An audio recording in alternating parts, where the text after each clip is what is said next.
somehow it seems that Satan is more active today than maybe even sometimes in the past. But certainly he's active through communism, through the Black Lives Matter or burning, looting, murdering, as other people describe it. She, her, hers, he, him, his. I've been a fan of Tucker for years on various cable news shows, but it's such a thrill that he's on at 8 o'clock every night on the Fox News channel. You're listening to the Fakertarians podcast. Fuck Tucker Carlson. Hey everyone, and welcome to episode 31 of the Fakertarians podcast. I'm your host, John Hudak, along with Archie Flower, Jeremy Kantorowicz, Josh Hilditch, and our tech guy. So we have Jeremy Kauffman on today. How are you doing today, Jeremy? Hey, it's good to be here. Okay, so before I get started, I actually do want to say something serious. Yeah. Just about something in general. So there have been some people who have died over the past couple weeks that have some connections to us. Steve Horowitz, obviously. I didn't know him personally, but he seemed like a great guy, good economist. We also had a guy we had some disagreements with, but he was always in our discussion group, Nick Enrico. I found out he died the other day. So I just want to do a quick moment of silence for that, just like 10 seconds. So do that now.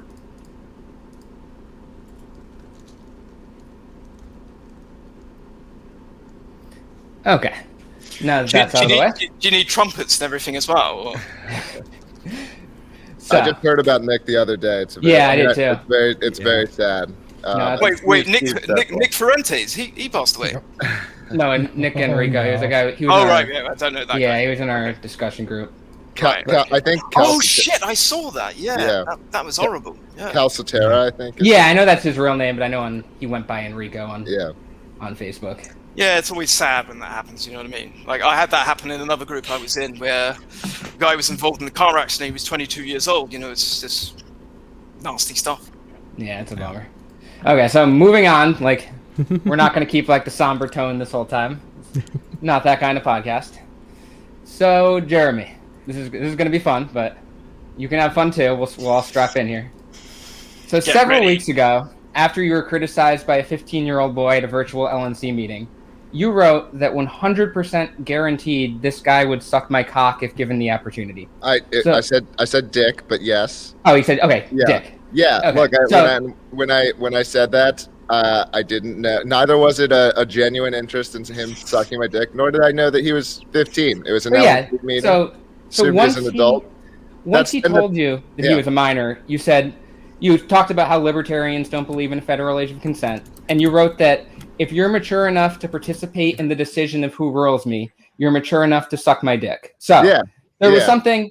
One more thing, just before I'll let you have all the words you want. But so in 2018, the Arizona Libertarian Party sat a 9-year-old as a delegate.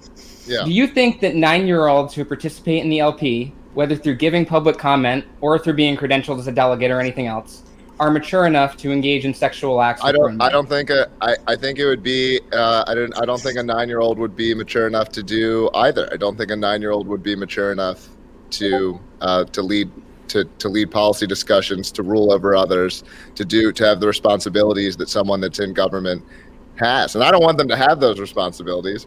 I'm an anarchist, but it certainly would not want a 9-year-old to have those responsibilities for the same reasons I would not want a 9-year-old to be consenting to sexual relationships. Can I pull one thing up there, John? Well, I want to let me keep going, Josh, for a little bit. Just quickly, he corrected you on something where he said I said dick. You are aware a dick and a cock are the fucking same thing, right?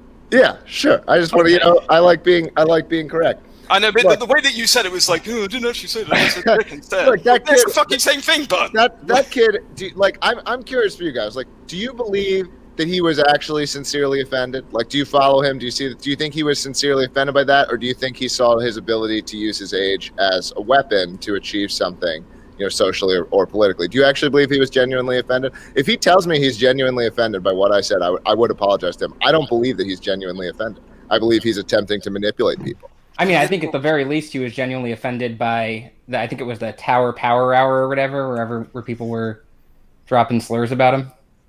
Not me. I don't. You would be hard pressed to find me using gay or homophobic as a slur. It's not something that I generally do. Okay, but you said you were talking about people having power in government, but he was just like giving a comment in an LNC meeting. He wasn't giving a comment. He spent a minute using the worst insults impossible, right? Calling someone a racist or a bigot, those are the worst slurs possible, because if those things are true, you lose your jobs. If you're a cunt or a bitch or whatever other bad word, that's not something you get in trouble for. Like, so racist and bigot are the worst. They are the worst slurs possible. So he's using the worst slurs possible. And he was calling for property to be taken. He was calling for, by any means necessary, for the legitimate affiliate of the Libertarian Party of New Hampshire to be destroyed. I think he was calling for things that were very bad, very wrong, and immoral. And if he was 12 or something, would it be able to consent? I don't understand why these people are on the call. Look, I don't generally go around saying that as an insult to people, right? To people who are underage. So that's not something I generally do. I assumed he was 18 when I said it. I think that's like or at least mature enough.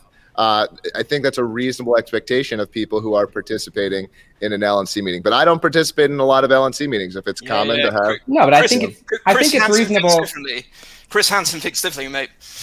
Okay, I think it's reasonable to think he might be 18 when you initially make the comment, but after he says he's 15, I mean, he's 15 at that point. Sure. Yeah, and he's mature enough to be a manipulative person and play the victim when he doesn't feel like he's a victim, right? He is not. I mean, again, feel free to bite this bullet. Like, tell me, do you think he was like sincerely offended? Do you think his feelings were like sincerely hurt, or do you think he thought that he could do this and have this as a result? And have I don't know the guy personally, but I can't necessarily speak for him, Look, I mean, I don't know if you guys remember being 15, but at least in my peer group, you play video games online, like you're going to hear things that are way worse. It's very common to be throwing around, slurs and insults like that. I think, so I do not think he was genuinely offended. I don't. I mean, if he's listening, if he wants to tell me, hey, I was actually genuinely hurt by this, then I would apologize if he told me he was genuinely hurt. Does it really matter if he's offended, though? He's 15. But I didn't know that he was 15 when he said that. You're a grown man. He's a teenager. Sure, but I said something to someone who there's very reasonable expectation that he's 18. What do you mean? What? That makes no sense whatsoever. You don't think? I don't attend a lot. I would think that if someone is attending an LSC meeting, yes, that they're an adult. They're whatever you want to define this. Obviously, these are complex questions, right? What does it mean to be mature? What does it mean to be an adult? And so I'm not personally hyper attached to the government definition of 18. There's this magical day for everyone, and the day before you weren't mature, and now you're mature. I hear the police sirens. Yeah. So I'm not attached to that, but however you want to define being mature, being an adult, yes, I think it's reasonable that someone that's participating in that event to think that it's reasonable to think that someone participating in that event is an adult. Yeah. Okay, I think we covered that. Yeah. So after Cliff Maloney of Young Americans for Liberty was accused of sexual misconduct, you tweeted at him thanking him for what he does and included a screenshot of you making a $100 donation to Young Americans for Liberty. When someone comes forward to say they were sexually harassed or assaulted, do you think it makes sense to donate money to the accused perpetrator? I think it depends on the form. I think we see all the time that people that sexual assault is weaponized to attempt for political purposes. Right, we saw that happen with Brett Kavanaugh. Is the most recent. Happens all the time. I think that if someone is going to make these kinds of accusations that were made against Cliff, they need to be making them with clear statements and under their own name. So I have had other people who have come to me and talked to me. So my stance on the exact situation with Cliff, I don't really have a strong opinion as to whether he's right or wrong. I would love to see like a real case or a real examination of the evidence. But when it's a bunch of Facebook posts that are anonymous and screen caps of them and screen caps of text messages, no, that I think it is much better if we pattern match that kind of behavior onto this is an assassination campaign than that we take it extremely seriously. So wouldn't it make sense to wait for the evidence to come out before like taking the side Well, a bunch of him? of people are taking the other side, right? So I'm willing to be the kind of person who is the minority voice in a room. And what I was trying to do is stand up and say, hey, I don't think what's going on I don't think this is the right way to do it. Right? That's the message I was trying to send. Okay, I just don't see the inclination of this person's being accused of something, even if, because it's normal for people to want to stay silent or anonymous sometimes when they've been sexually assaulted. Like, I know you want to see evidence of it for sure. Yeah, Like, again, I think we should be trying to eliminate that norm. Like, you shouldn't feel guilty if you were robbed. You shouldn't feel guilty if someone came up and assaulted you on the street, just punched you in the face. You should not feel guilty if you were sexually assaulted. And so, like, we want to be diminishing like the fact that there's a stigma in terms of coming forward if you were sexually assaulted. I would like to see that stigma go away. And I would like to see the norm that we're enforcing is if you're going to accuse someone of such a serious accusation of something that destroys someone's life, career, all of these things, that, yeah, you better put your name on it. And it's not going to get taken seriously if you don't. Okay, so I'll move on to the next one. I'm not going to harp on anything too long. So, as most people watching this probably know, you previously had the keys for the Libertarian Party of New Hampshire Twitter account. Do you still contribute to that account, or what's the current status with that? Yeah, I still contribute to that account. Do you have the keys still, or? I don't know. The status is a little bit in between. Right now, there's only one person that's tweeting. I'm still writing some of the tweets, but not all of them. But by the way, most of them were not ever written by me, right? Just a couple of the ones that caused a little bit of trouble among non-libertarians. Those were some of the ones that were written by me. Yeah. So one of the specific ones that I wanted to bring up, you did the Civil Rights Act one, right? But just before I get into it. Yeah, I did. Yes. Okay. So for anyone who doesn't know, the LPNH tweeted about repealing the Civil Rights Act. It was billed as a solution to wokeness. So questions aside on the whole freedom of association thing, who do you think is going to respond to that type of messaging? Like, do you want people who are angry about having to use the same water fountain as a black person to think the LP is the place for them? No. Well, I want the LP to be a place for anyone who believes in private property, bodily autonomy, and voluntary association. Those are what I see as the core libertarian principles, and anyone's on board with them, I see as on my team, even if they have moral beliefs that I disagree with. And my moral beliefs, like socially, I'm actually fairly socially progressive, fairly socially permissive. So I do not consider myself a social conservative. Mm-hmm.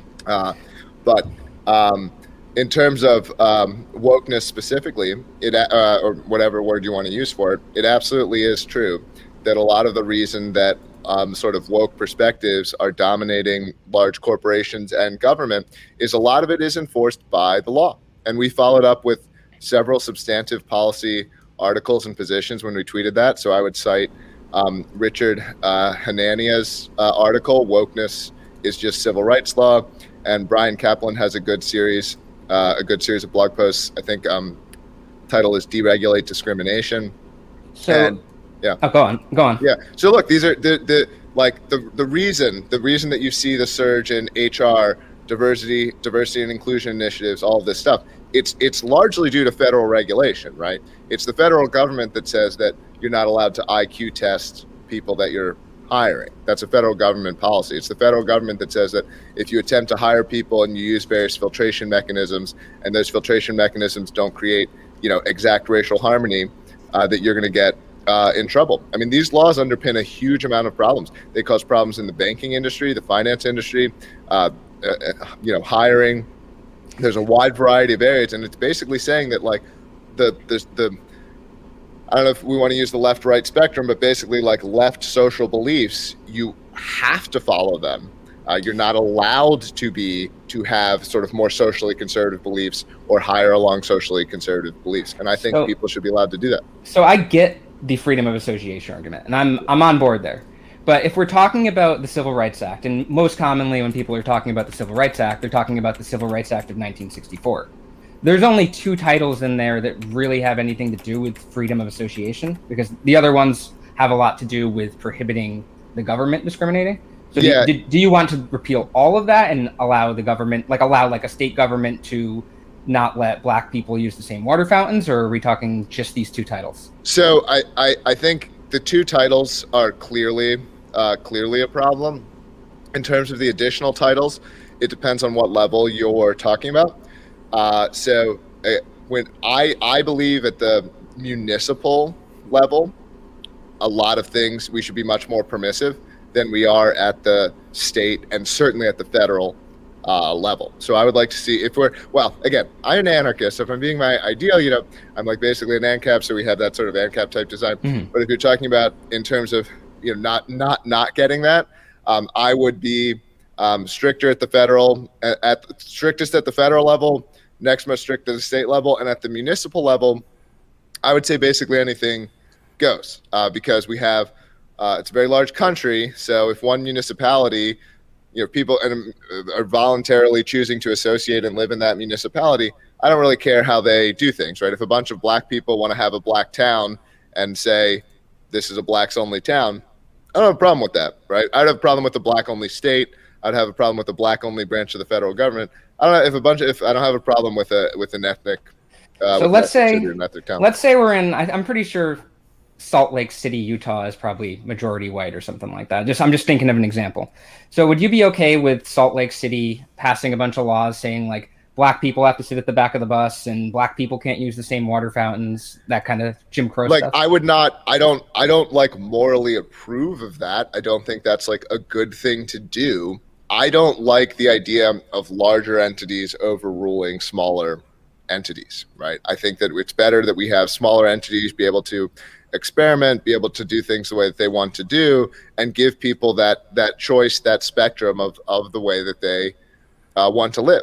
And I take this to like very extreme places in the sense that like I believe that like that idea of people voluntarily associating that have a certain set of views, like I take that all the way up to murderers. It's better if murderers go live in Murder Town and voluntarily opt into Murder Town and leave the rest of us alone as people who don't like murder. Like, I don't care. Like, when you're talking about the level of a municipality, there's 70 square million miles on Earth.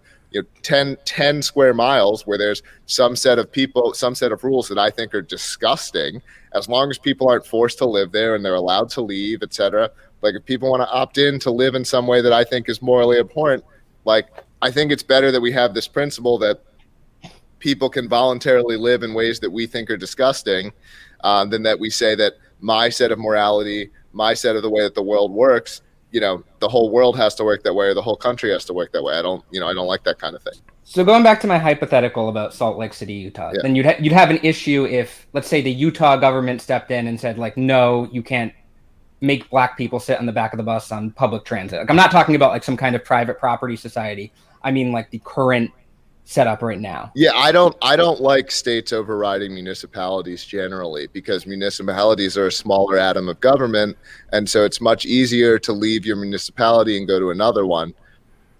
So, I mean, it's absolutely easier, but there are definitely situations where a municipality could have some tyrannical policy, and I personally wouldn't have an issue with a state. Well, while the state exists, with a state. Yeah, look, this is something, and this is a stance that I probably disagree with. There are plenty of right libertarians that would disagree with me on this issue.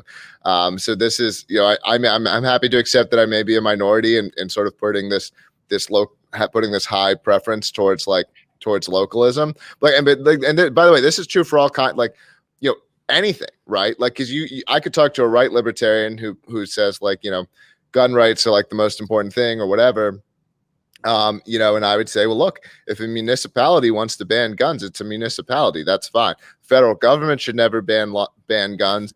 Probably states shouldn't be banning guns, but in municipality, I don't care. It's a municipality. There's so many municipalities. If there's one municipality that wants to say no guns, all right, so no guns. Don't go there. Don't live there. You can leave. So I take this, all kinds of things. I mean, literally, we're talking about. I'm not a constitutionalist, but there'd be all kinds of parts of the Constitution, amendments to the Constitution. If you're talking about a municipal level, I don't care if these things are broken because no one's trapped in a municipality. They're just not. I mean, again, so basically someone trapped in a state. The only thing, if they're literally trapped, so that's what I would regard as illegitimate. So if a municipality is not letting its citizens leave, it's not letting residents leave, if it's making it very difficult for them to leave, that I think is illegitimate. Outside of that, I mean, we could probably come up with some other things if we really think about it, but there wouldn't be many. I mean, couldn't you apply that to like Rhode Island or something? Like you could just say like, oh, people could just go to Connecticut or Massachusetts. Yeah, look, that's this is the future that I want. I think, and I think it's clear that human beings have a wide set of preferences and beliefs. And I do not believe that there is some absolute best way for humans to live, that there's some absolute way that, the whole world should work. And so I think it's better if we appreciate this and we say, well, gosh, it's a large world. What if we had different areas where people can live in different ways that they, want to live? And so, yes, I don't care if there's like an authoritarian, religious, whatever. Like my preference is I want to live in a, actually relatively neoliberal,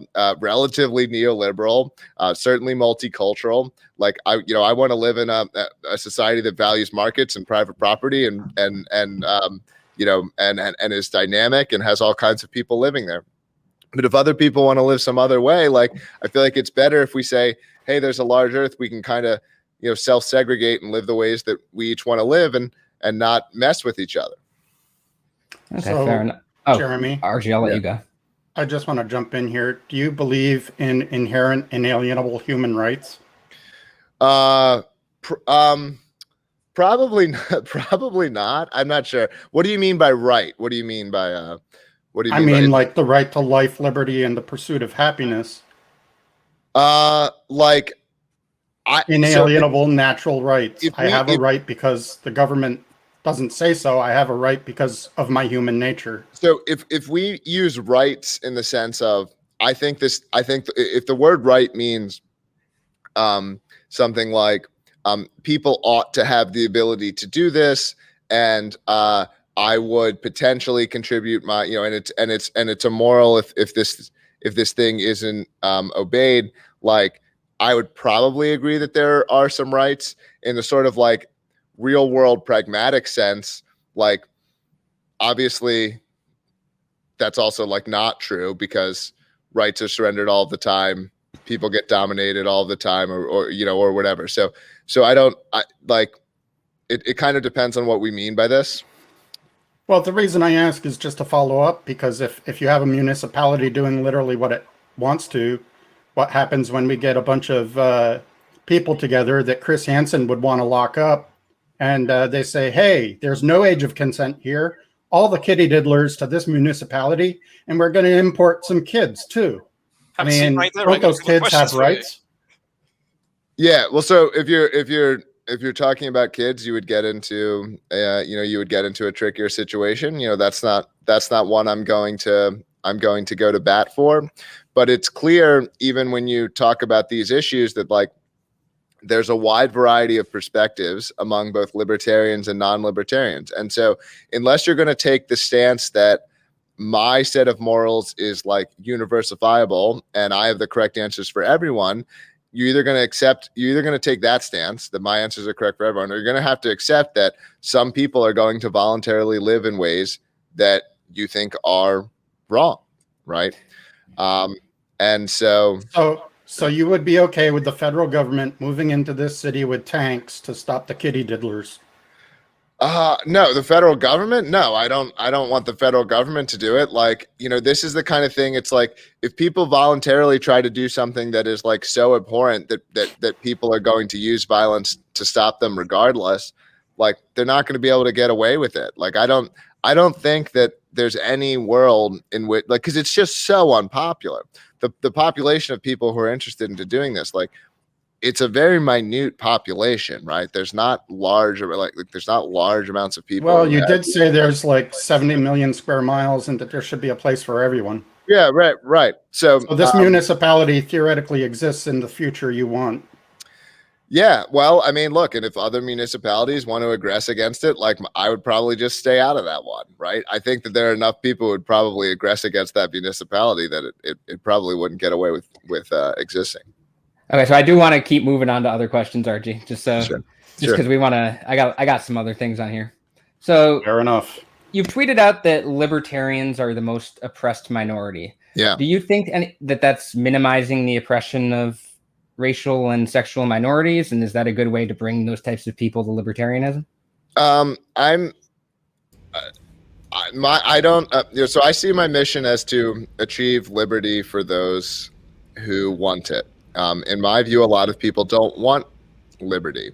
I think that's one of the mistakes that libertarians make, is they think, again, that like they found this thing that they really like and they want everyone else to like it. And that's great that they want everyone else to like it. But like objectively speaking, a lot of people don't. A lot of people don't have libertarian moral inclinations.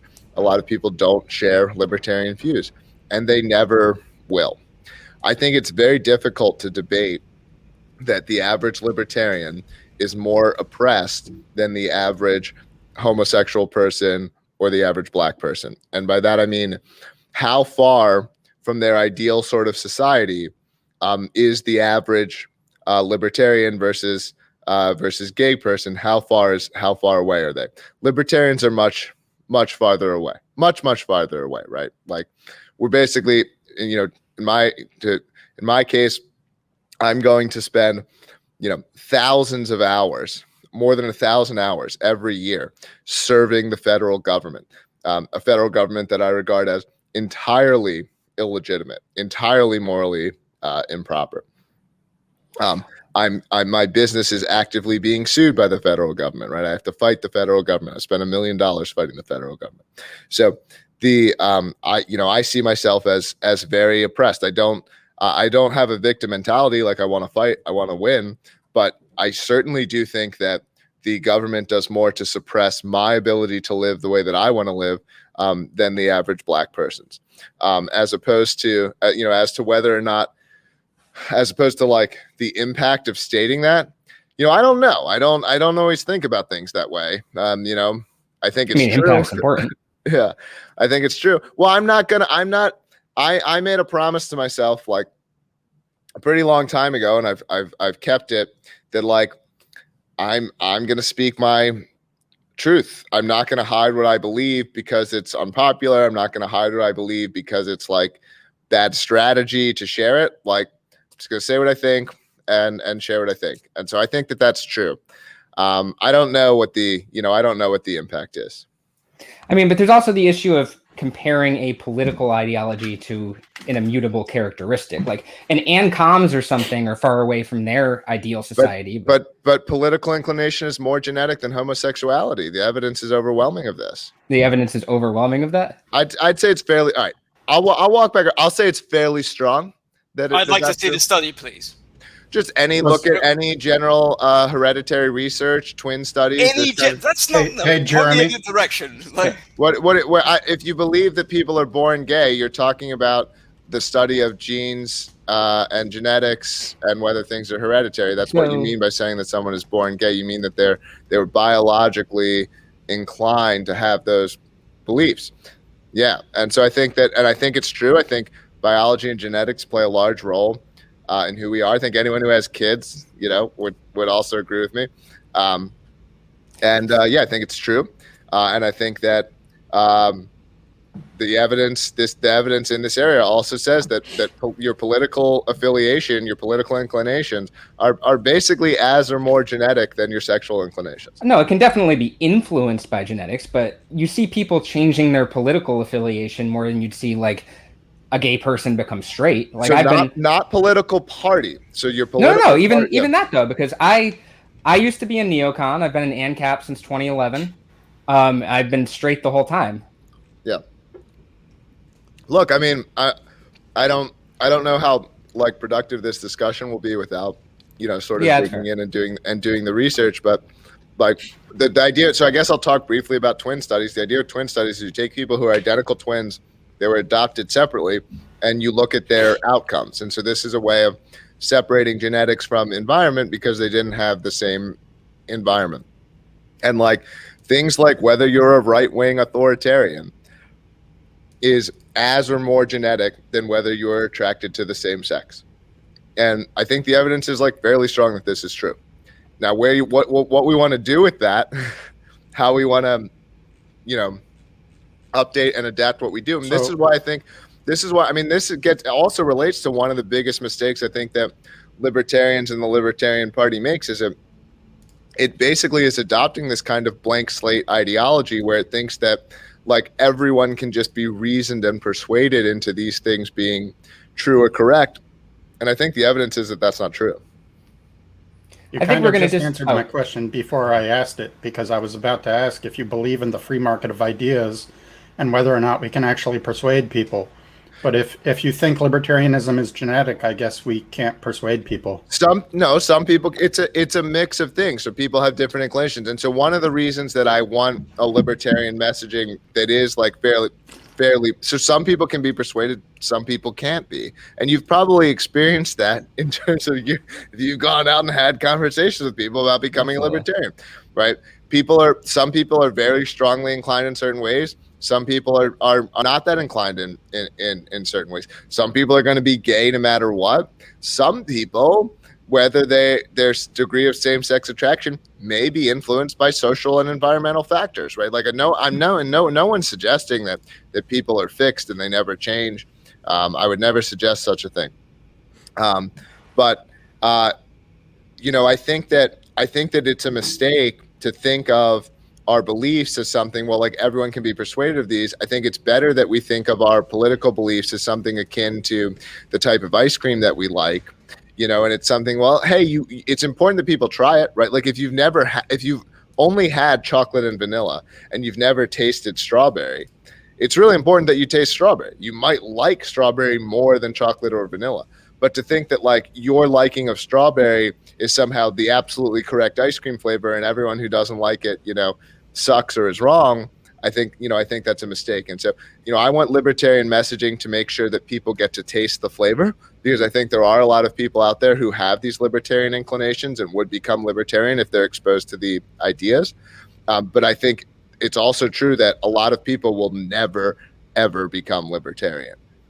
Okay, so I feel like we could spend all day on this, and obviously we don't have like studies to go over or something, so I'll keep moving on here. But so when someone on Twitter said that the phrasing on your child labor tweet from the LPNH account was bad and hands ammo to those who oppose libertarianism, you wrote that, quote, "My objectives here are probably different than yours," and that you were happy to explain privately. What were you talking about here? I don't remember the full context. By the way, Zach Britt, that's exactly correct in terms of the ice cream preference and sexual orientation. Like, it's important that people know that being gay is absolutely okay. So if you were in a society where the idea of being homosexual was suppressed, like, it's really important that people be taught or told or experience the fact that that's a completely okay preference to have. But to think that you could argue people into it is also, naive. So, I mean, look, I'll be clear about my objective. I don't know the context of this message specifically. Yeah. So I'll be clear about my objectives. I want to see a libertarian society in my lifetime. I want to live in it, and I'd take anything from minarchy to full ANCAP, right? I'm not a stickler. If you're a minarchist, you're cool with me, all right? Anything in that range, I would like to live in that world in my lifetime. I think it's naive to believe that the Libertarian Party will achieve that through a national movement.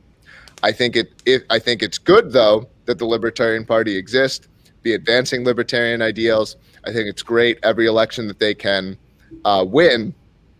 But my involvement with the Libertarian Party, my involvement with libertarianism generally, is not out of a belief that America will ever become a libertarian country.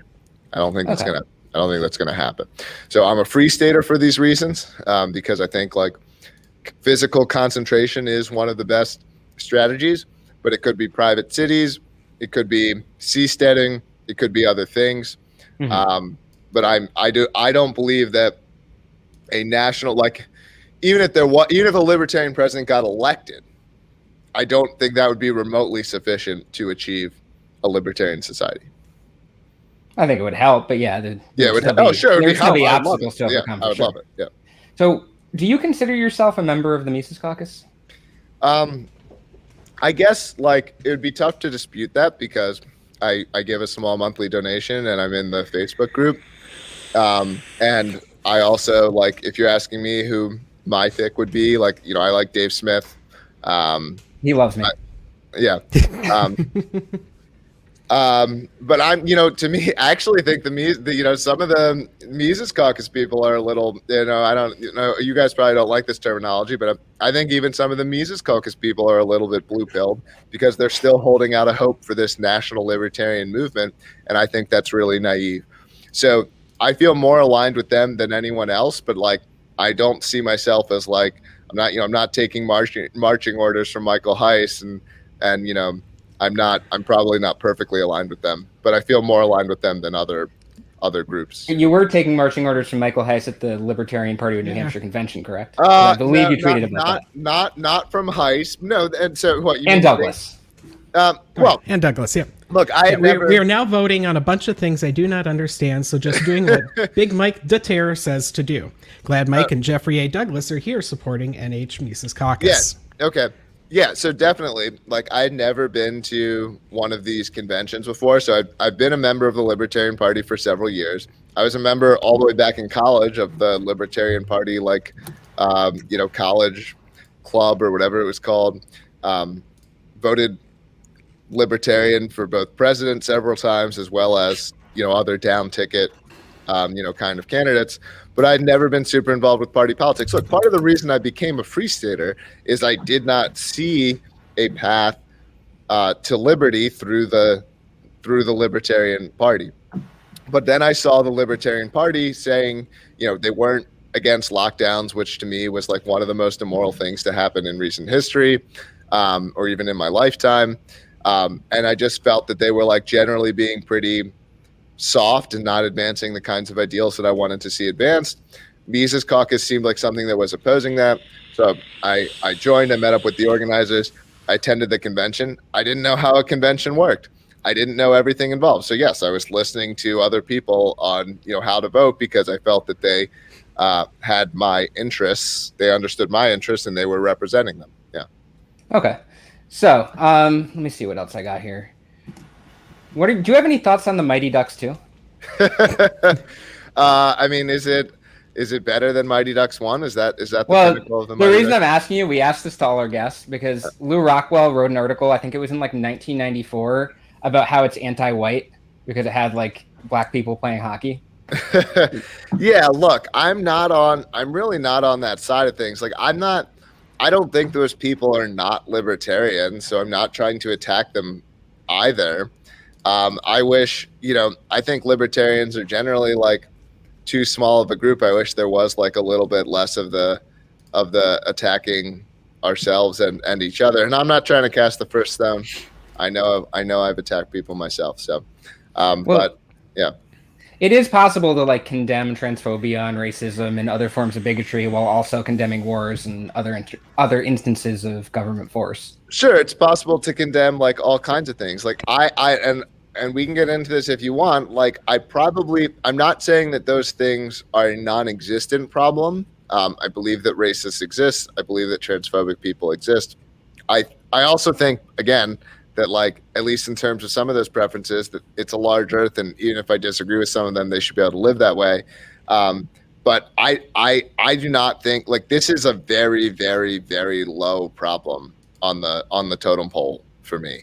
And so like, even in terms of the Libertarian Party pledge to say that we're going to have to condemn racism as irrational and repugnant. And I agree with that statement, but like, there's 100 other statements that I agree with. Like, I do not think that racism is a substantial problem in America today. I don't. And to the extent that it is, I think that it's more the kind of race essentialism that's being taught by critical race theory and these other things. I think that is more dangerous and more racist than the maybe 10,000 neo-Nazis who currently exist in America. I mean, it's not just open neo-Nazis or something. Like, there's structural issues with even facially neutral laws. Like if you look at the crack cocaine sentencing disparity, like it's, even though it doesn't say like black people go to jail more, I mean, there is a racial aspect to the actual enforcement of it. 100%. So I 100% agree that that is a great example of a law that has a racially disparate outcome. So this gets, and I got into a fight with someone here in New Hampshire on this subject, because it's like, well, what do we mean by racism? So, because to me, racism means racial animus. Like, that is that I dislike someone, or I have negative feelings about someone prior to experience on the basis of their skin color or their race. Right. And I think that is abhorrent. I think we should judge people as individuals. I don't think we should ever reduce people to their essential characteristics. And I think it's literally both irrational and repugnant. It's just a stupid fucking thing to do. And to me, actually, being stupid is a worse than being repugnant. And so that's bad. But was that law motivated by racial animus? I think if you look at the history of it, I think that's quite a debatable question. The laws against crack cocaine were widely supported by Black congressional members of Congress at the time that those laws were passed. And it's pretty difficult to argue that those congressional members were motivated by racism against their own race. So does it have a bad outcome along racial lines? 100%. And I want to repeal all of it, of course. Was it actually motivated by a dislike of Black people? I'm at least somewhat skeptical of that question. Well, I mean, that's the issue of like a personal racism or an individual being racist versus systemic racism. I don't know that the motivation technically matters with if they're saying that the system is racist against certain people and like in the way things are actually enforced. I think that's what systemic racism is about. Yeah, but it's not, if it's not, so to me, again, like and this can be a definitional difference, but to me, like for something to be racist, it has to be motivated by animus. If it's an incidental consequence, then I wouldn't necessarily agree that it was racist. Okay, we can move on. What else do I have here? Oh, actually, you actually mentioned critical race theory. What do you think that is, in your own words? Yeah, I mean, this has become one of those topics that, what's it called? It's not a dangling modifier. No, what's it? There's a word for these concepts that end up becoming like devoid of meaning. And so all of the different sides have, Black Lives Matter is another example of this, by the way, where it's like, well, everyone has their own definition of what that means. I mean, the aspects of critical race theory and so the aspects there that I would have a problem with is the teaching of, and I think there is a lot of evidence that this has been taught, at least in some places, that people have a sort of essential guilt or there's some sort of essence tied to them because of their race or skin color. And I'm very opposed to that idea. I understand that other people may give a definition of that that's different than when they say critical race theory, they mean something else. And this is the problem with this term that's become, so ambiguous as to what people mean by it. But when I say that I don't like it, I mean that I think that we should view people as individuals, and we shouldn't be teaching that people are essentially one way or another because of their skin color. Yeah, I disagree with the idea of guilt. I don't know if that's, I mean, like you said, the definition kind of changes with what critical race theory is. It's kind of like a boogeyman almost, but I kind of get what you're saying. I mean, it is a boogeyman. It's just a term that's thrown out there that really has no meaning. No kid is going to school and getting taught you're bad because you're white or anything like that. It's just not happening. It's just right-wing fear porn. Yeah. Also seems a very American thing because we don't have it over here. Yeah. There was a thing in the newspaper the other day that was critical race theory in America. And I was like, what the fuck is that about? Like, what does that even mean? That's doing a 100-meter sprint? Yeah. I might disagree with some of that, but like there's I forget there's a Noam Chomsky quote on propaganda where it's like Noam Chomsky. how Noam Chomsky is a part of my path to being a libertarian. Where it's like something like a good propaganda is something where like no one might actually agree on Jeremy. Yeah. I'd like to interject that you might have just left the Mises Caucus by saying that. Right, yeah. No, you're a lefty now, mate. I think You're a lefty. I think this is a mistake. To the extent that I actually think the Mises non-Mises divide in the LP is not about social progressivism. Like, I think almost everyone in Mises is going to be totally fine with people being trans, with homosexuals, with multicultural society, and all of the things that someone who is, quote, alt-right, with immigration, like I think the vast majority of Mises Caucus members would be okay with all that. I had a different experience there, but yeah, I actually think the central difference is around these, whether you want to call it like woke, or these identity politics issues, where it's like, well, like, yes, there's nothing wrong with being trans, but like we're not going to lead with this. We're not going to make everything about this. I do think this sort of woke, anti-woke axis, or whatever you want to call it, it's become, one of the biggest dividing lines in American politics, to the extent that if you're anti-woke and on the left, you get labeled as being on the right. And you could look at people like Glenn Greenwald or Brett Weinstein or other people who at least purport to have fairly left policies but are opposed to wokeness. And they now get painted, Sam Harris, they now get painted as being on the right. I mean, some of them have gotten behind Trump a little too much too. Yeah, but Sam Harris is a liberal. He votes for the Democrat Party. Yeah, he is a right winger. We'll see. Yeah. So you're basically saying, oh, he got painted as a right winger when he's a right winger. Sure, So right. exactly But like does woke mean here? I could say the same thing, and I could say, well, the Republicans and the Democrats are both left wingers because they both support, welfare and all these. Yeah, but I mean, it's a ridiculous argument, and no political scientists will give you credit for that whatsoever. So let's just put that in the bin, yeah? Clearly, the Republicans are right wing. Trump was right wing. End of story.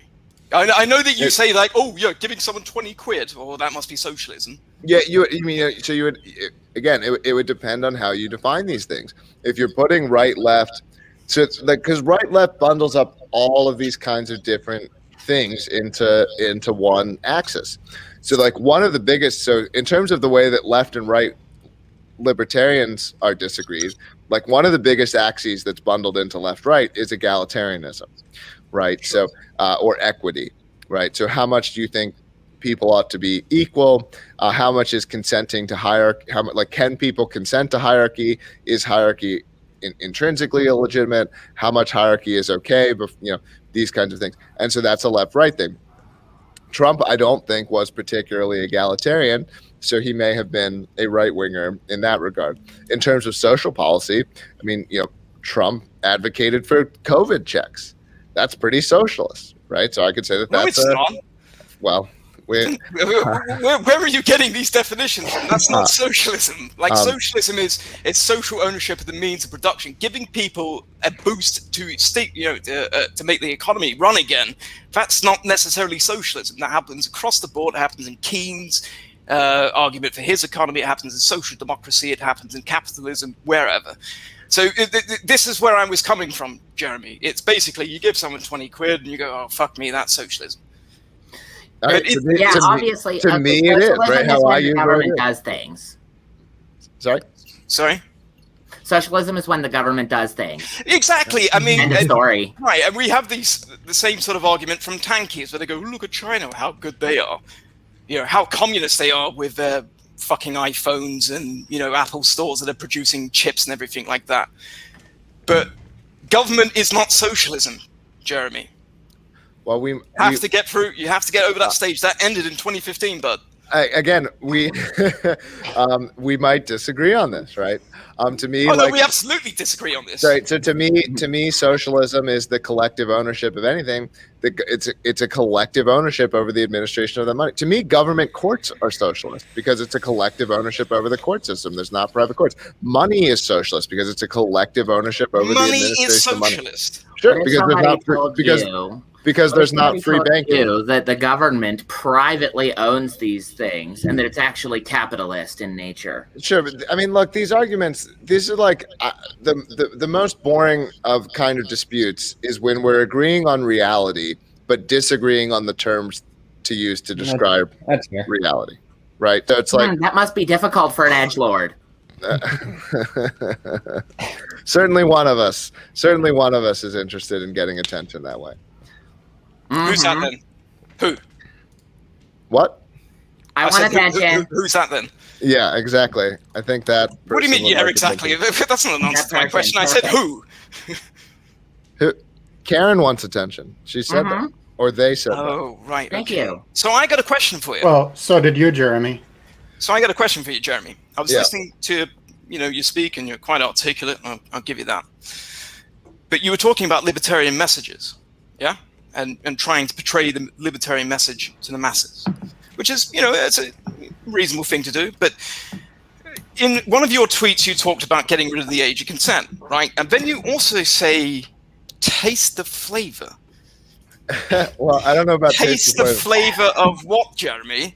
I don't know that I ever said taste the flavor, and I also never tweeted. So Do I need to call Chris Hansen? the only tweet that I said about I said libertarians don't believe in the federal age of consent, which is literally true. We don't have a federal age of consent, right? The states have different ages of consent. This is literally the status of America currently, where there's a different age to be mature in different states. And the reason I said that was specifically to troll that guy, whoever Gus, because Gus is we're talking about like portraying messages for the Because Libertarian socialism. Party. No, I said wasn't- harass that I young never- man because of socialism. I Very never- good. No, done. what I'm saying is if you want to be a beacon of light for the Libertarian Party, it might be a good idea not to look like Rolf Harris or Jimmy Savile. How I use my personal account is different from the way that I represent various brands that I represent. I am not. So you're in the business of representing brands, are you? Yes. I thought so. But It you're a seemed like public it. figure, though. You think these things don't... Look, I'm in the fucking UK, mate. I'm the other side of the world to you. And I looked at some of these things and went, Jesus Christ, he looks like a nonce. that may have been exactly what I wanted. Like, You think you're a nonce. That's what I wanted. Seriously, man, you need to get some better, wants in your life. Why not a girlfriend or something like that? Well, clearly not a girlfriend under 15, but... I'm in a stable relationship. I have 3 children. Don't touch very, him. very content. Is your appearance on this podcast part of your business strategy? No, it's part of my libertarian strategy, maybe, but not part of my business strategy. What kind of business do you own? I'd prefer not to make this too much about my business, but I'm the CEO of LBRY Library and Odyssey.com. It's a top 2,500 website. Are we on there? Nice. That's quite cool. But you also said before that you were oppressed, but you I am. also had the ability to spend $1 million against your oppression. Yes. And you think you're oppressed? Yes. I spend an incredible amount of my time fighting the federal government that's accusing my company. I spend an incredible amount of time weeding my garden. Doesn't mean I'm fucking oppressed, does it? Okay, well, but that's something that you are choosing to do. I entered into voluntary transactions with other parties. None of those parties have ever lodged a complaint to the government, and the government is investigating my company anyway. Yeah, so but I'm being $1 accused. million, you said, to spend on this case, and you want me to think that Have you tried fighting the federal government? Are you aware with how expensive? Yeah, we did that in is? 1776, but we lost. Okay, so I've been fighting the federal government for more than 3 years. Maybe I'm with you. I don't think expensive. America should exist. I think it should be the British colonies. But that's just me.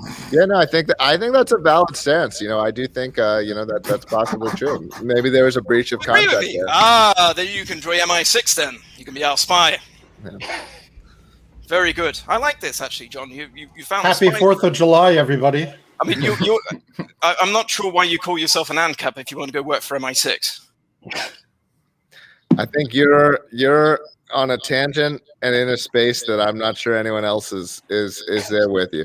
I don't know, man. Like, you seem like you're getting a little bit agitated. I'm happy to continue to answer questions if you want to ask them. No, mate, I'm not agitated. I'm just British.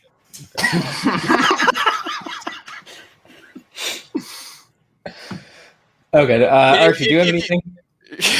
Oh, I have questions. Sure, if Josh wants to, chill for a little bit. Well, I thought I had actually one more question, if that's okay. Go for it, please. You spoke about the federal government sort of preventing the ability to give people an IQ test. Why the living fuck would you give someone an IQ test in an interview? Yeah, that's at you, Jeffrey.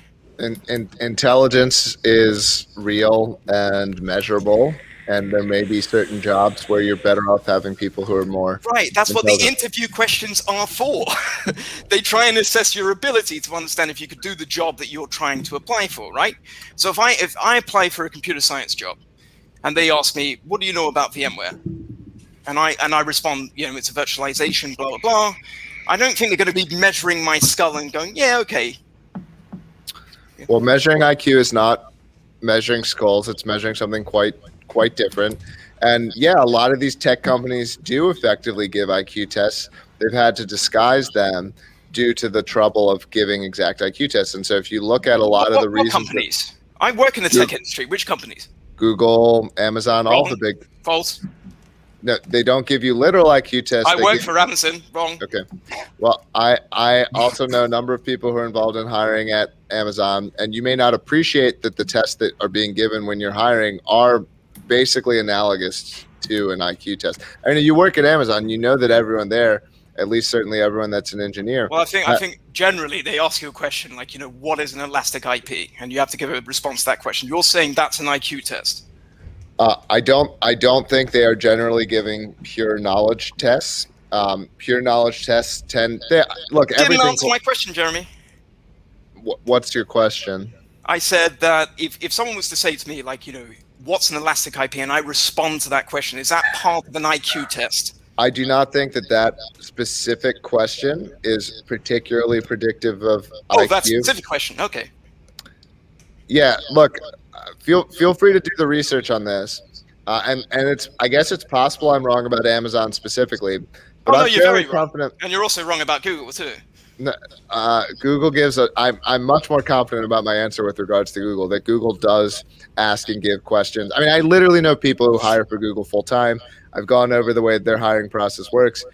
A number of the things that they ask and have applicants do are basically analogous to an IQ test, and even certain coding challenges and coding problems. It's trying to assess if they're capable of doing the job they're applying for, Jeremy. It's not an IQ test. IQ and capability are very correlated. There's no amount of practice that will let someone with a 90 IQ achieve some of the things that someone with a 130 IQ can achieve. That's just not the way. What's your IQ? I'm not sure. I think it's 1917. That would be a wonderful IQ. Because you look like Rasputin.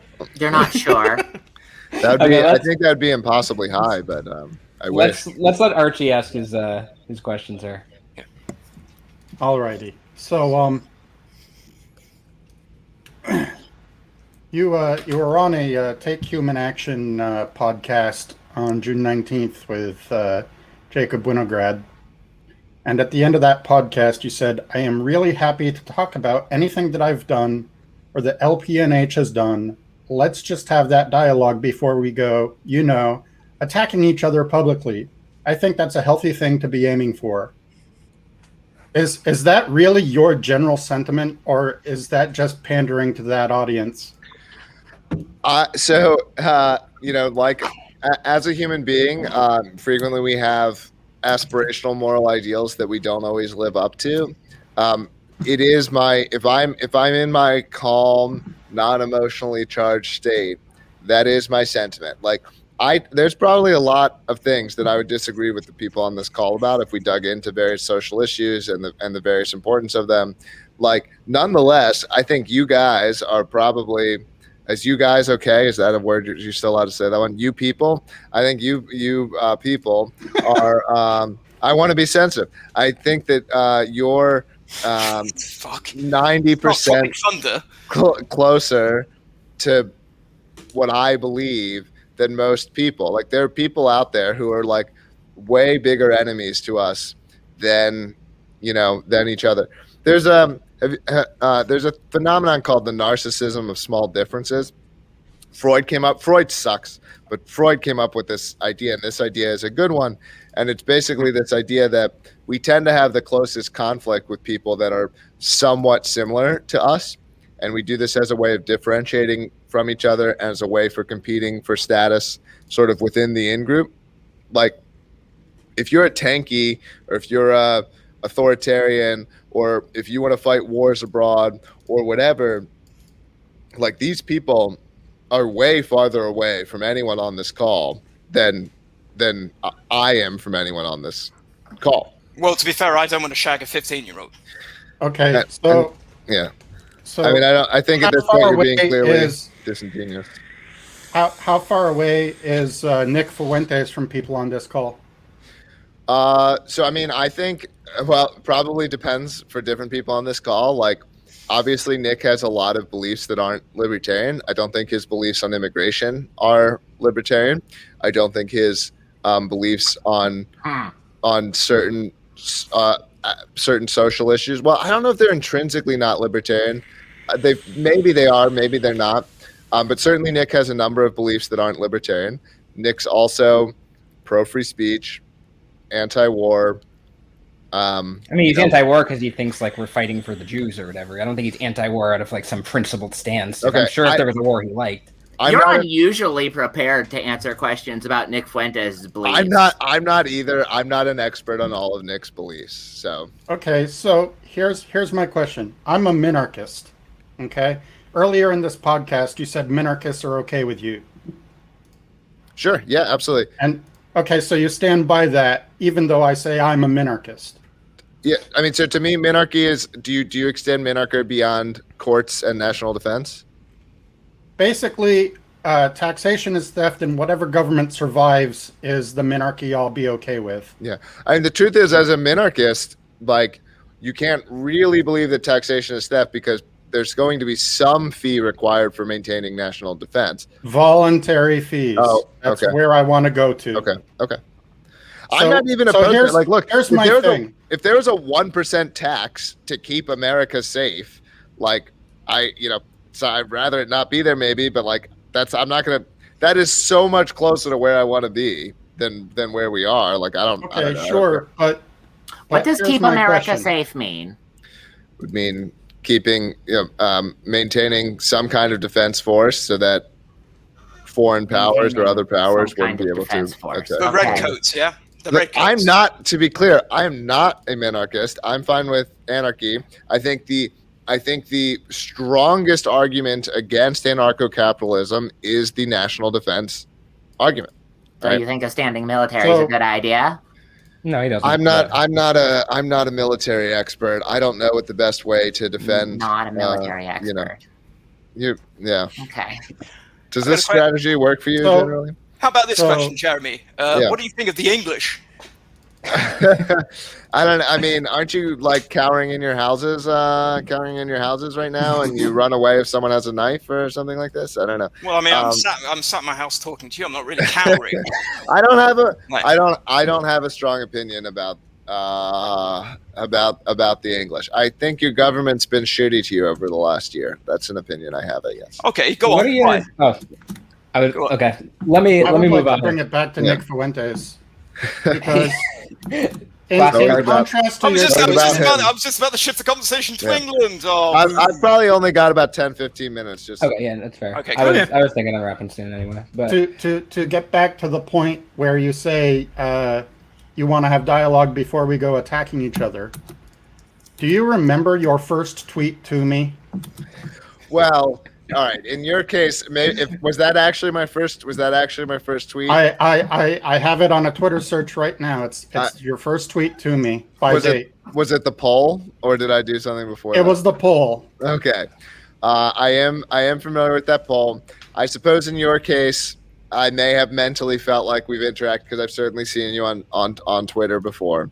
But you're right that we've never met, we've never talked, and so maybe that was that. Well, also, I don't think that's like a. So all right. So let's give the context for people.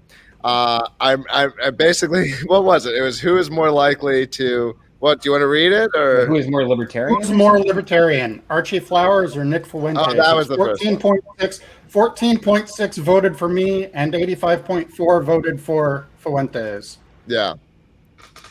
Yeah, look, I don't know how I voted. I don't actually know that much about how you believe. To me, the polling You don't know how you voted. You can't vote in your own Twitter polls, can you? Of course there you you know go. how you I didn't voted, vote. mate. I Just didn't say it. Just say it. Well, I I'll don't- tell you what. Okay, we'll give you the option now. Fuentes or Archie? Who do you choose? I probably would vote Archie. Yeah, I mean, I don't know all of Archie's You beliefs. but probably would vote Archie. Well, You how can I probably- know? I don't Well, know. what's wrong with I your just said I'm a audience? minarchist that believes taxation Okay. is theft. All right, you know what? I'm going And with that's Archie. not- You're right.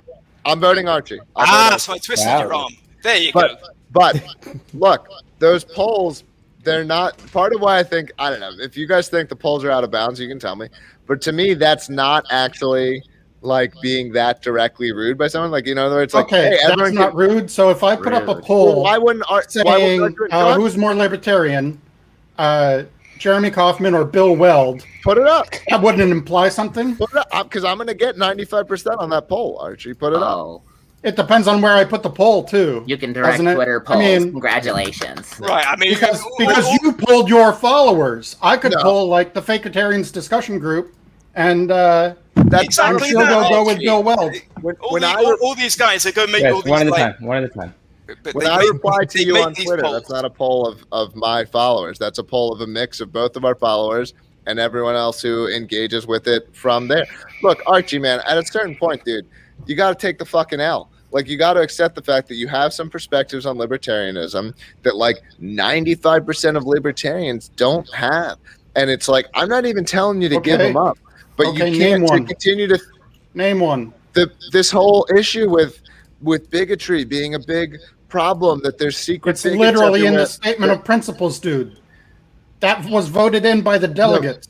I'm saying that a lot of these libertarians, whether it's Dave Smith or Tom Woods or me or any of these other people, like, they're not bigoted. They're libertarians, and the reason so many I people would actually Are say those things Dave is mutually a transphobe. exclusive? Nice. One All right, at a but the time. reason Come on. that so many people have developed a problem with you is because you spend so much of your time attacking people who everyone else thinks are good people who are fighting for the cause to the best of their ability. And that's why people have a problem with you. People don't have a problem with you because they actually think that you're not a libertarian. Even when I posted that poll, I figured you were probably more of a libertarian. People are willing to give that response because they have such a problem with the way that you're conducting yourself online.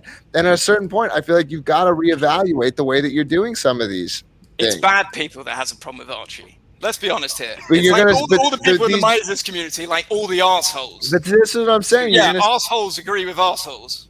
Yeah, Shock. I mean, so right. So you're basically advancing a stance here where, like, 65% of libertarians are assholes, and then you're wondering why that's an unpopular Where do you even pull opinion. these not figures from? 65%. Where do you pull these figures from? 65% is in the Mises caucus. Rubbish. I mean, my understanding, I'm not up again. I'm not a core Mises guy, but my understanding is that the Mises caucus does now control a majority of states and is winning every state that they're in. So certainly they got to be above 50. That's Where'd like you get a given. 65% figure from? That seems like a small amount above. Oh, 50. it's a guess. Okay. Okay, Yeah. fair enough. So before we wrap, I want to get back to something actually like serious. Yeah. So what's your because I've seen a lot of tweets from you on kind of the race and IQ stuff. So what exactly is your stance on that? Sure. So, and I think that the evidence is very strong that when you're talking about adults, there are mean racial differences in ability. I have no strong opinion or claim as to how those differences exist, but they exist, right? Maybe they're entirely social or environmental. We can take that as a given for the rest of this conversation. The reason that this is important is if you're not allowed to acknowledge that these differences exist, it is very logical to conclude that these differences in outcome are driven by racial animus, right? So if I look at difference between black income and Asian income or Indian income, not even white income, right? You're going to see these very large differences. And so if you think that there's completely equal ability among working adults, it's very logical to conclude that that's motivated by racial animus. If you understand that there are differences in ability, you have to do a deeper and more complex analysis. And I'm not saying that racial animus doesn't exist, but there's a very common argument that's given very frequently. And even the right, the Republicans, aren't willing to rebut this for the most part, which is acknowledging that there are mean differences in ability among adults. And so libertarians don't generally shy away from facts. I mean, this is not fringe stuff. This is Wikipedia. You can go onto Wikipedia, and Wikipedia will tell you that this is true, or any number of other sources. Wikipedia says it's wrong, but go on. Wikipedia does not say that it's wrong. If you want to look at now, Wikipedia has opinions as to why it happens. But if you want to go onto Wikipedia and look up IQ, Wikipedia is going to tell you that there are mean differences in IQ. All of the government's testing, and we can of course be skeptical of the government's testing, all of the government's testing also says this. All of the collegiate board testing says this. I mean, literally, you're not going to really find a data set that doesn't say this. And so, so I don't are think you saying that minorities are more stupid than, say, white people? Is that your argument? So first of all, you never judge an individual on the basis. I don't need the essay, mate. Just answer my question, yes or no. Is there a mean difference in intellectual ability that's split between along black and whites, for example? Sure. Between Asians and whites, there's a mean difference in ability. I didn't say Asians. But anyway. Okay, but I'm just saying there's a mean difference in ability that's measurable between adults on intelligence tests. That's a fact. Yes, that's like literally an and I mean this fact. has largely been debunked because most of the problems that we have is due to education, right? So poor education leads to lack of social skills, lack of skills going into work, and so this gets into why the differences exist, which is much more debatable. The fact because we fucking conquered Africa. The fact that the differences exist among adults is really not disputed. People don't like it, and so they tend to just get upset about it. But you're going to find like basically no data that disputes it. Disputes what? Sorry. The fact that there are mean differences in intellectual ability. There's loads of interesting, and you have no opinion. You have no opinion whatsoever on what we should take from that information. You're just putting it out there, right? Well, I think the thing to take from it is that differences in racial outcomes we should not jump to racial animus being an explanation of them if there are differences in ability. So if you're going to categorize people along races and say, well, this race has this mean income and this race has this other mean income, there's a very important fact to also consider, which is what is the mean ability of those races. And so we should also note that we're using your highly restricted definition of racism that doesn't include systemic racism, right? And only refers to animus on the individual level. I don't know exactly what you mean by that, but yes, I understand that some people use the word racism to mean. Rewatch the video. You'll see yourself. I suppose the other question is like for a guy that wants to broadcast this message about how good the Libertarian Party is, you pick really bad topics. It's like, we should get rid of the 80%. Yep, that's a good one. Black people are dumb. Like, what are you doing, man? You are the person leaping to that conclusion. Not me. I've never said anything like black people You're talking about all this. So if you think black people are dumb, I mean, that's by this IQ believe. Bullshit. Of course you imply it. All right, look, again, if you want to believe that IQ is bullshit, you're advancing pseudoscience.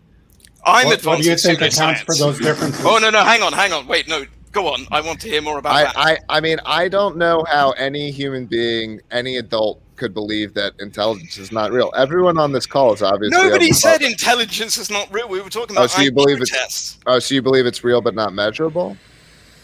Well, it's a very difficult thing to measure. And most, IQ tests have been debunked as completely bullshit, right? Because certain people, for example, are better at the sciences than they are the arts, right? I think that's a common opinion among people who struggle in certain ways and are smart enough to make that argument. I don't think that's remotely a consensus opinion. I think that's an extremely minority opinion. I think you better check your facts. That's peer-reviewed. Yeah. I mean, who gets to decide what intelligence is? The people who design the test? Well, I guess we could ask him, how do you measure intelligence? Go on, if you're such an expert in IQ, let's hear it. I don't think I am by far the world's most expert on this. I would say you could look at works by people like I think Stuart Ritchie has a pretty good book on this subject. The answer is in terms of the idea is that there's this concept of an intelligence quotient. It's frequently referred to as G. That it can be measured by a variety of tests that tend to correlate very well. And so you can look at anything from Raven's matrices type test, which is your ability to complete patterns, to a math test, to a vocabulary test. They all tend to be about 70 to 80% correlated. And your score on this Correlated metric what? also represents your ability to complete certain tasks of various complexity. So people who are lower on this scale are never going to be able to, say, learn complex math or learn calculus. You People said who are Stuart Ritchie, right? Stuart Ritchie, yeah. Okay, I have no idea why this has happened, but I just quickly Googled him on a UK browser, and it came up with he is a pseudoscientist. Not a good start, you know. So if that's saying he's a pseudoscientist, why should I believe him? Obviously, I mean, you really seem like a person who's genuinely considering these ideas and not racing to find a way to discredit them as quickly as possible. No, I don't again, consider your ideas. sarcasm tag. Again, it also matches my own experience. I mean, I did extremely well in school, multiple degrees, valedictorian, very high standardized test scores, and I never even had to work that hard at it. There wasn't some environmental thing that happened to me. I just happened to be a smart person. I feel blessed. I feel lucky. I'm interested in giving back, you know, but there's not some set of things that could be done that could turn any possible individual to be as smart as any other individual. I just think the evidence against that is overwhelming. Right, We're basically out of guys, time. I was going to say we should wrap up. Yeah. I was going to say you've got really high IQ, right? I think there are people with much higher IQs than myself. I think I'm probably around 3 standard deviation. But if you've got such a high IQ, what's with the beard, man? The beard. This is about my, I don't know. I felt like I wanted something to sort of celebrate my fighting with the federal government. So I decided, since I'm going to be in court for a couple of years, like just to like really commemorate the event, I'm just going to keep letting it grow out, I think. That's a good beard. So we're about out of time right now. Thanks to Jeremy for coming on and letting us berate him for an hour and 15 minutes. It's been fun. But to everyone else, we'll see you again in 2 weeks. Yeah, hey, it was more respectful than I anticipated, actually. So thank you for that. I know we're not going to agree on everything, but I hope that you can at least appreciate that, like, I am somewhat, at least approximating a thoughtful person at times, and so I do appreciate you talking to me. Absolutely. Well, we certainly are not fellow travelers, though. But peace out.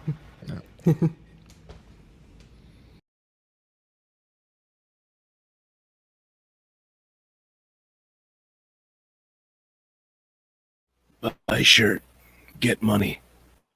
No, other way. We get money. You send money, we get shirt.